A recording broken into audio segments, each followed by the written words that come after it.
Hi guys, it is Dan here. Sorry.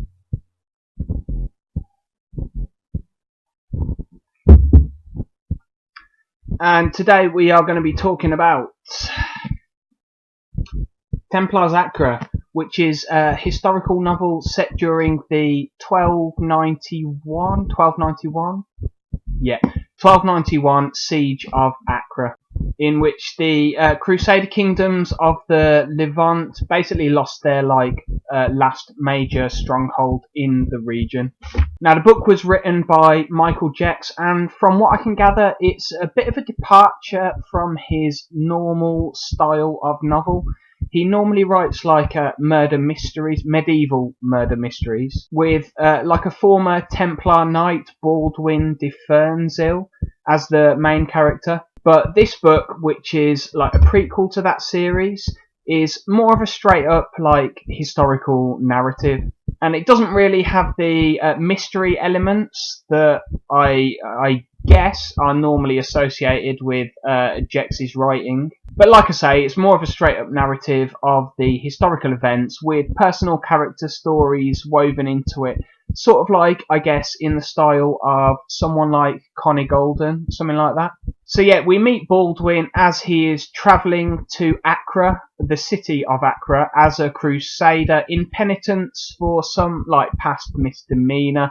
En route, he meets this Genoese pirate. Well, he is attacked by this Genoese pirate, Buscarel, who he has later encounters with, but he survives this initial sea battle. And upon arriving in the Holy Land, he befriends this guy Ivo, who's this sort of grizzled veteran of the Crusades, and also Jacques, who is like a knight in one of the various holy orders that operate in the region. And they help him through his initial struggles adapting to the different culture and the different politics that are going on there. And meanwhile, in the sort of grander, more overarching narrative of the story, you've got relations between the Christian kingdoms and the Mameluke kingdom, so the Muslim so between the Christians and the Muslims basically, which are teetering ever closer to the brink of war. So yeah, right from the get-go, Jecks establishes that this story is a tragedy. The narrative is from the point of view of the Crusaders, who we know are eventually driven out of the Levant, and right from the prologue, this is clearly foreshadowed and set out to affect the reader's interpretation of events.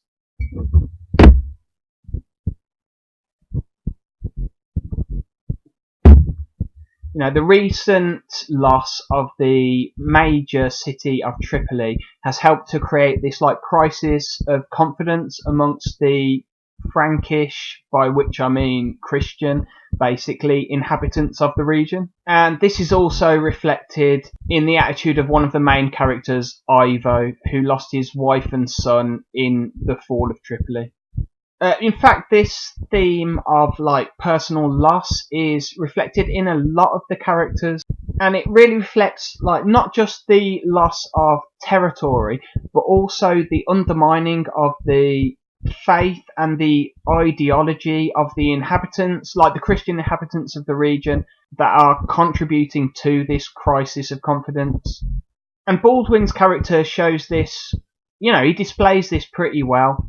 As his initial enthusiasm is balanced and to some extent superseded by the realism, maybe even the cynicism of Ivo, who has been there a lot longer and exposed to the situation for far longer.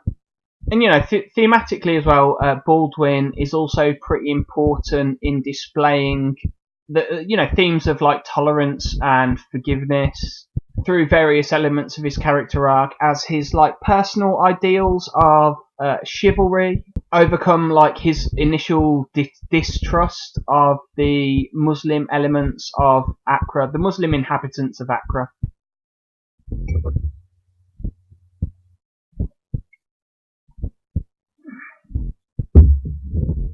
And I think Jecks does a really admirable job of setting the historical scene in this regard.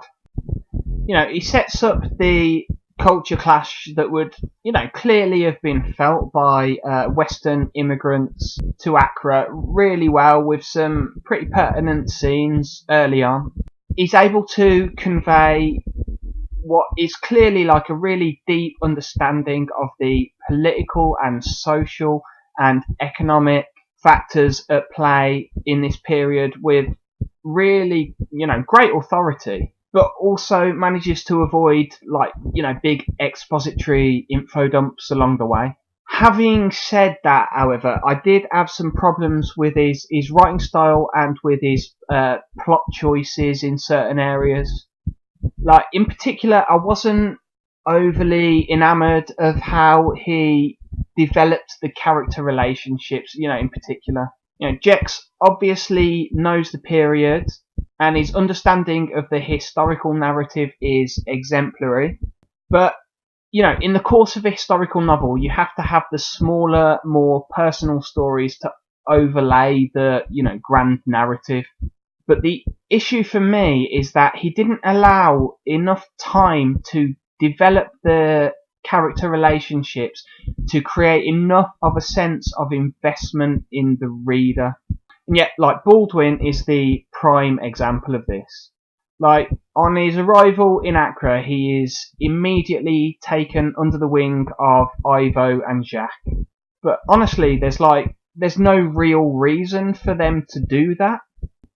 Both of these guys have been in Acre for, a couple of decades, basically. And they've, from what you can gather, they've not been taking people under their wings for the whole time they've been there. So why, after 20 years, have they, just picked up this guy who's just come off the ship and decided, right, we're going to mentor him? I mean, it doesn't make a lot of sense to me. And this issue is also pretty clear in Baldwin's romantic relationship as well with this girl, Lucia, who, by the way, is like a complete just damsel in distress, which is a trope that personally, I don't really get on with that. I mean, Baldwin, literally, he sees her across a crowded street and just immediately, and I mean immediately, falls absolutely head over heels for her. And, as we all know, that clearly doesn't happen in real character, in real relationships in real life. Ugh. But, I've got to say this is only a problem with Jecks' writing when he is developing new relationships. The pre-existing relationships that he has between the characters, like Ivo and Jacques, who are supposed to have been friends for ages, they feel very natural. It's just when it's that initiating stage of a relationship that it feels very forced in Jecks' writing. Even once you get further on in the books and Ivo and Baldwin have actually spent some time together, like I say, the initial stage of their relationship felt very forced. But once they've spent some time together, actually you start feeling like, oh yeah, okay, these guys are comrades, their relationship makes sense, and you can kind of ignore the early stages where it felt very forced. But I mean, it's not like Jecks doesn't write good characters. Don't get me wrong. He does. His characters are actually pretty good when you take them individually. There's some really nice character arcs for some of them. I mean, Buscarell in particular was a character that I really enjoyed reading. He's got a really nice character arc where he starts off as this pirate and he ends up being like a heroic martyr that's, involved in the defense of the city. And the way that progresses is really nicely written, with some, really good motivations to back up the choices that he makes. So yeah, like I say, it's just that early stage character stuff that felt a bit forced for me. But anyway, moving on from that, in terms of the plot, the overarching narrative of the fall of Acre was handled really well. There was a lot of nuance in there, with all of the various socio-political, cultural factors represented, and both sides of the conflict also represented really well. However, the smaller, more personal, more character-driven narratives did suffer from some of the characters making just inexplicable decisions, or basically just being idiots. I mean, like, there's one point where this character, Maria, takes out a hit on Baldwin, basically tries to get him killed, and there's just no real reason for it. I mean, there's like a page full of dialogue explaining why she does it. It's just that none of that makes any sense, if you know what I mean. Also, there's like another point where Baldwin goes out on just a general patrol, and it ends up turning into this bandit raid on a Muslim caravan. These Christians attacking a Muslim caravan, and Baldwin just doesn't realise that he's involved in a bandit raid until literally he is galloping towards them on a horse with his sword drawn, and he's just like, hold on, am I a bandit? And